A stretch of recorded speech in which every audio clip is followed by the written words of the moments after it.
Hi everybody, it's Hank McConnell with M&M Systems. Today I wanted to talk a little bit about condenser wet bulb control and what it means to the system.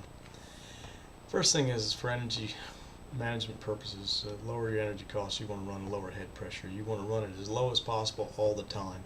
Here's a great example. One of our compressors at minus 15 degrees suction at different condensing temperatures, corresponding pressures, you can see that the brake horsepower per ton goes down as the condenser pressure is lowered. Therefore, the efficiency from like the 90-degree point, goes up.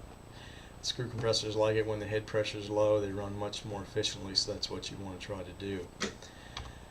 There's two factors that can go with how far you can go. The primarily ones are the ones, the process and facility requirements that talk about defrost, oil cooling, thermal expansion valves. Another one to think about is the oil separator size. As the head pressure goes down, the velocities in the separator go up. So you might get some oil carryover if you get small separators. So it's something to consider. The best thing to do is to start working it down to see how low you can go before you start having problems, because you want to run as low as possible. So 100 to 120 certainly seems to be achievable in facilities that we see. The other factor, of course, is the ambient conditions. When it's hot outside, you can't do much. You can only do so much. So, I mean, with an evaporative condenser, the best possible head pressure, lowest possible head pressure you can expect is that which corresponds to what the wet bulb temperature is minus or plus an offset from the condenser approach temperature. So that's as low as you can go. You can't get any better. The ambient conditions won't allow it. That's what the liquid temperature is going to be, and therefore that's what the minimum head pressure is going to be.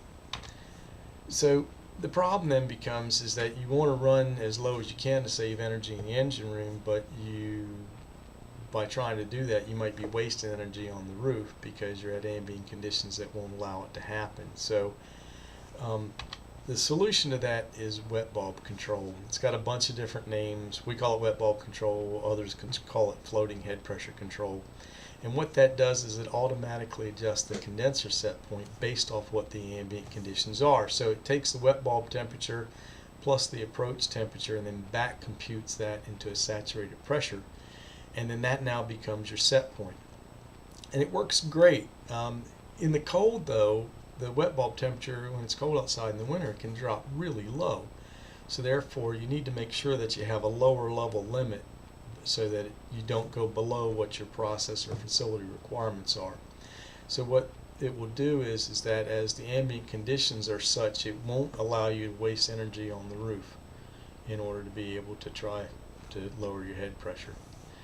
So here's an example. 80 degree Fahrenheit ambient, 73% humidity. Wet bulb would result into 75.1 degrees Fahrenheit.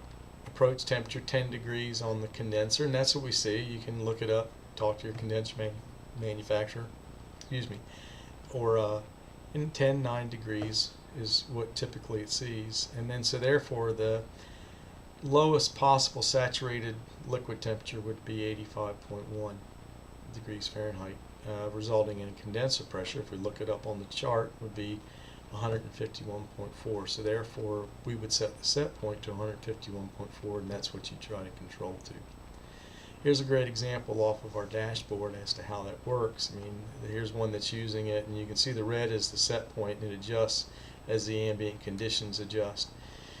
A lot of times you'll see it flatline in the middle of the night to the low setting because it's cool conditions, and then go up as the sun comes up and starts to warm up outside. Now, something to really consider is now that two temperature sensors, your ambient temperature and humidity, which oftentimes you just use for monitoring purposes, now becomes super critical to the process, and it's important that they read accurately all the time. So you need to make sure that their location is correct. They need to be clear of any exhausts or intake. They need to be out of the sun. They need to be out of other elements. The north side of the building, under an eave. You got to be also careful about radiant heat from other things. I had one mounted to the side of a building. Every day the metal building heated up from the sun, it would cause the temperature to go up. Now it becomes very critical because as the ambient temperature would increase, so would the condenser set point, and when you could possibly be running a lower head pressure, the control would set it higher.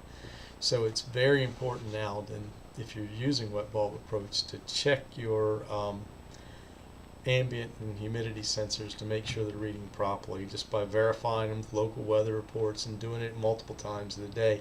And it's something that you want to keep on top of and make sure that you're reading right. Hey, I hope this helps. If you've got any questions, you can email us at mmsuccinct.com, or also check us out on our webpage. And thank you very much.